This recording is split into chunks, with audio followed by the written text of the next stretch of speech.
Bonjour et bienvenue sur le site Tester Outdoor. Aujourd'hui je vais vous parler du test du sac à dos, du sac trail plutôt, Oxytis Hydragon Bottle. Alors c'est un sac qui est utilisé surtout avec des porte-bidons, donc là ils sont avec des pipettes. Il a une contenance de 10 litres, je vais vous le présenter plus en détail en vidéo.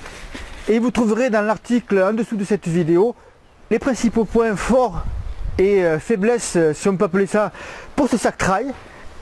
Passons immédiatement en vidéo subjective pour voir un peu plus ce qu'on peut trouver dans ce sac trail. Alors voilà le sac Hydragon Bottle 10 litres d'Oxytis. Alors tout d'abord vous voyez que là vous avez deux poches où vous pouvez mettre des bidons de 600 ml. Donc celui-ci sont fournis avec pipette. Je pense que c'est très important quand même le fait d'avoir la pipette parce que ça évite de l'enlever pour boire. Donc bien sûr dans ces poches là vous pouvez mettre vos gels, vos barres, ce que vous voulez. Vous n'êtes pas obligé de mettre les bidons. A noter que vous pouvez mettre à l'arrière une poche à eau, mais bien sûr vous perdez la capacité des 10 litres qui se trouve à l'arrière du sac. Devant vous retrouverez, excepté les deux bidons, les deux poches bidons pardon, vous pouvez retrouver deux poches zippées. Donc là vous pouvez mettre téléphone portable, des gels ou des barres, c'est comme vous voulez.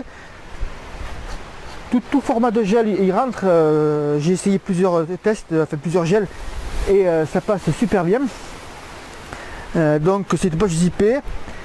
Là voilà pour l'avant du sac. À noter les bretelles assez larges, ce qui n'est pas très coutumier dans les sacs de trail. Ça permet d'avoir une meilleure assise et un meilleur confort, je trouve. Ça c'est une très bonne idée de chez Oxytis.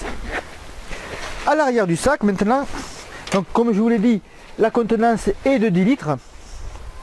Vous avez deux poches. La première qui est celle, enfin deux compartiments plutôt. La première est celle où vous allez pouvoir trouver, ou plutôt insérer votre sac, votre poche à eau pardon, si vous utilisez la poche à eau. Donc comme je vous l'ai dit, ce sac est plutôt à utiliser avec des bidons. Bon, si vous ne mettez pas de poche à eau, vous pouvez bien sûr y mettre des vêtements, comme là j'ai mis un vêtement de pluie par exemple. Dans la poche suivante, alors ici vous avez accès en fait là également à une partie du sac à dos, ce que vous pouvez ranger tout ce que vous désirez. Alors moi j'ai mis des lampes frontales. À noter qu'il y a la poche, la couverture de survie qui est fournie et qui est disponible à l'intérieur du sac. Alors, je ne sais pas si on le voit très bien à l'écran, mais vous avez plusieurs compartiments scratchés, ce qui permet d'effectuer un rangement plus précis de vos affaires si vous le désirez.